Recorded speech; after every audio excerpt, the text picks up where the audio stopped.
Hello everyone, my name is Miller and welcome back to another video, and this time a tips and tricks video, one I haven't made in quite some time. Today I will be talking about some of the mistakes I made in my almost 4-year period of playing, but there are some in here that many out there are still making as we speak. So if you have plans on making a new account, or you are only in your first few steps, keep these in mind and avoid these. And for the veterans out there, let me know if you made these mistakes as well, because I'm pretty sure many did make them and won't admit it. But the biggest thread you will see throughout the entire video is that people are impatient and rush too much, through everything basically. Take your time is the golden tip I can give. Mistake number 1 is one I feel almost everyone has made at some point. I'm talking about buying cars, and I don't mean with hard cash, I mean arriving in a new tier and spending your in-game cash to get a 0-star car, which after a year of playing you won't even look back at. This is a mistake I often hear happening when getting into tier 5, like which car should I get? The Huracan, the 570S, or the F12? My answer, none. My tip here is to always upgrade cars which have stars, or a rarity. Not only are they in most cases faster, the buyable cars for cash or gold drop quite commonly with stars from the crates when trying to pull for something else. And these are also faster as they have more fusion slots.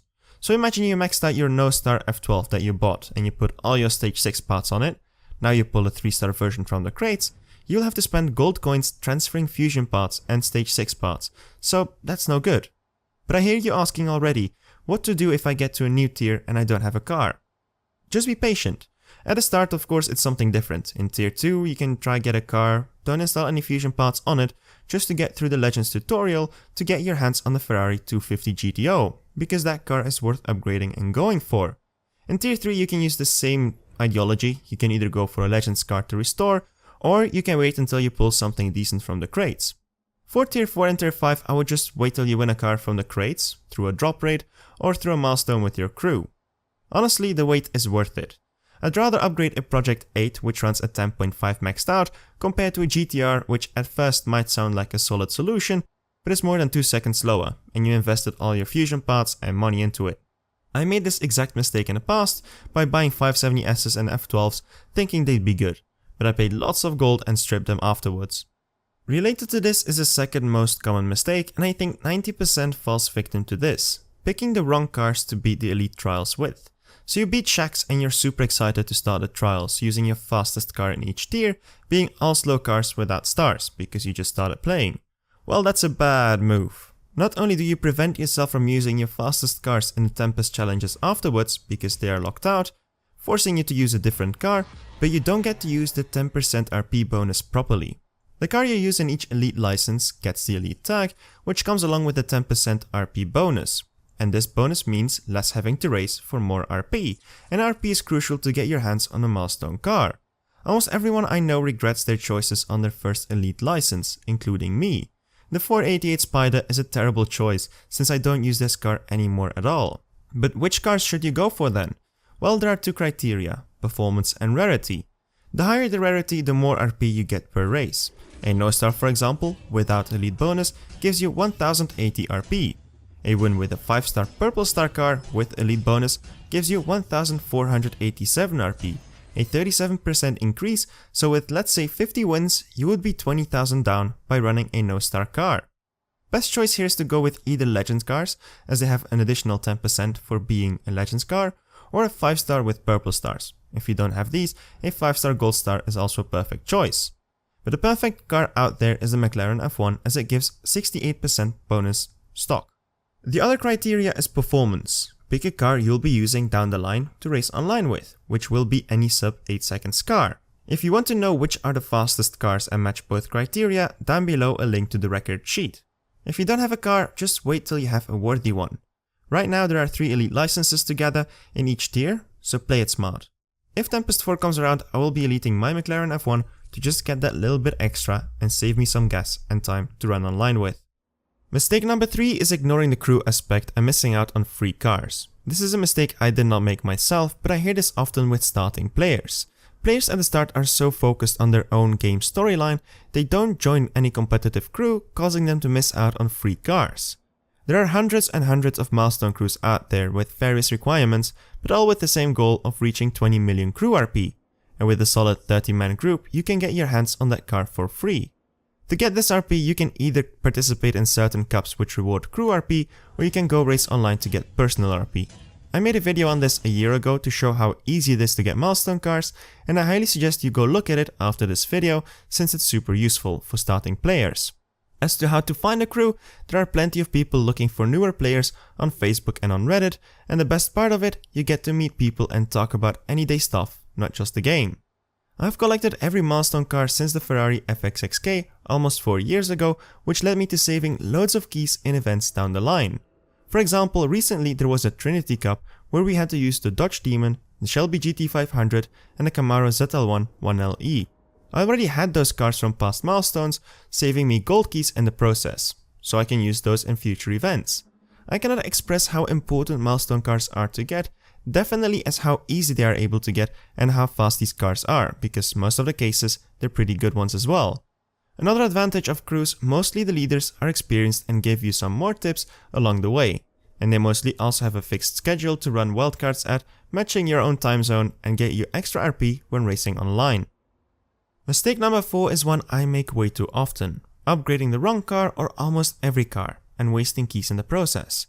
Nowadays, with events left and right and with showdowns popping up every season, crates always come along for bronze keys, and if you want to win it all, you upgrade your car, spend keys on parts to max it out, and that's the wrong way to look at it. This game is all about management of your resources. If a showdown comes around and the last milestone car is the fastest, don't be spending all your keys to max it out. The returns on the showdown do not outweigh the cost of it, and the same goes for Golden Cups versus Evo Cups. A Golden Cup requires a fast car, and some stage 6 spots to finish it, so you spend your keys to maybe get some keys in return. 2 weeks later, an Evo Cup comes up, for example, with a car as a prize, but you have no keys left because you spent them 2 weeks ago on a Golden Cup, which doesn't reward you much. This is an example of bad key management. Also, it's not because crates come out you have to max it out immediately. Only use crates to the level where you need to beat a certain event and then stop and save for the next one. You don't need every car maxed out. Also, what happens often is people using their keys in the moment when the event starts, as they are eager to finish it. In most cases, crates have a daily free crate, costing you nothing. Use this to your advantage and wait with spending until the second to last day. Up until then, use your free crates, and if it's still too hard and you don't get any free ones, only then start paying for them. The event won't run away, and sometimes difficulties are even lowered and trick tunes are found, so don't rush it all on day 1. As for prestige cars, again, do only what you need and not beyond. Don't max it out. You can win at least 3 stage 6 parts without the crates. 1 on the Prestige Cup itself, 1 on the Crew Cup which unlocks the day after the Prestige Cup starts, and then a third one on the Elite Showdown at the start of the season. In the majority of the cases, 2 to 3 stage 6 parts are enough for a Prestige Cup, so there is no need to spend on extra crates. I can't even remember the last time I paid for a Prestige crate. Claim your freebies and use only the crates when needed. Mistake number 5 is not taking advantage of loyalties, because people like to spend the moment they obtain. There are 2 kinds of players, like this, or like this. Like said earlier, management is key, but so is patience. Don't pull when you don't have to, save keys for when necessary, and only pull when there's a special crate or a drop rate. For example, I have the Prestige car after 13 pulls and want to open up 2 extra to get loyalty and strip it. Wrong. What if next season you are 100 keys short? Your own fault. Next example, there is a 20 times drop rate on a very fast car on the gold crates, and I have 50 keys. Do I pull? Nope, only pull when you have enough to get loyalty, because you might fall short and you don't get the car in the 5 pulls. And next time when a drop rate comes on the gold crates and you only have 20 keys left, you might want to slap yourself for wasting the 50 the other time. Only pull when you have enough to hit loyalty guaranteed, and once you pull it, stop wasting keys and save it again for the next time. In the case you already have the Prestige car because it was a milestone car recently, take advantage of that season to save yourself some keys for the following season. And the same goes for bronze keys, only use them where necessary and don't just use them because you have them, only in hard events these keys should be used. Mistake number 6 is one many still do because they do not know this, but the majority of you players are leaving free keys on the table by not taking advantage of the timer on the win streak reward online. And with that I refer to this bar over here. On a day you can technically get this bar 3 times a day. Realistically more, however, it's 2 times a day. How the timer works is pretty simple. The moment you win your first race, a timer in the background starts of 8 hours. Within those 8 hours, you are forced to wait out until the next set.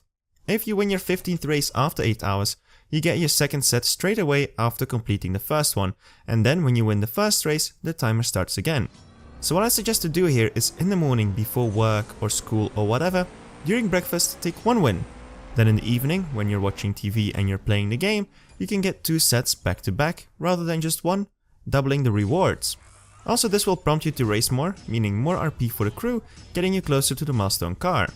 If you want to know how to get more wins, I highly suggest checking out my video on understanding live races and how to win more. Another option is to swap with other players. This means you win a race, then you lose a race, and then you win a race, and you keep on doing this to get to a certain amount of races. This way guaranteeing you a win every 2 races, rather than going balls to the walls and potentially losing more than you win, or having many refuse your races and lose time. Swapping has been proven to be the most efficient way of not only winning races, but also the fastest way of gaining RP. Mistake number 7 is rushing showdowns on day 1. Showdowns are still a rather new mechanic and people still do not really understand how it works.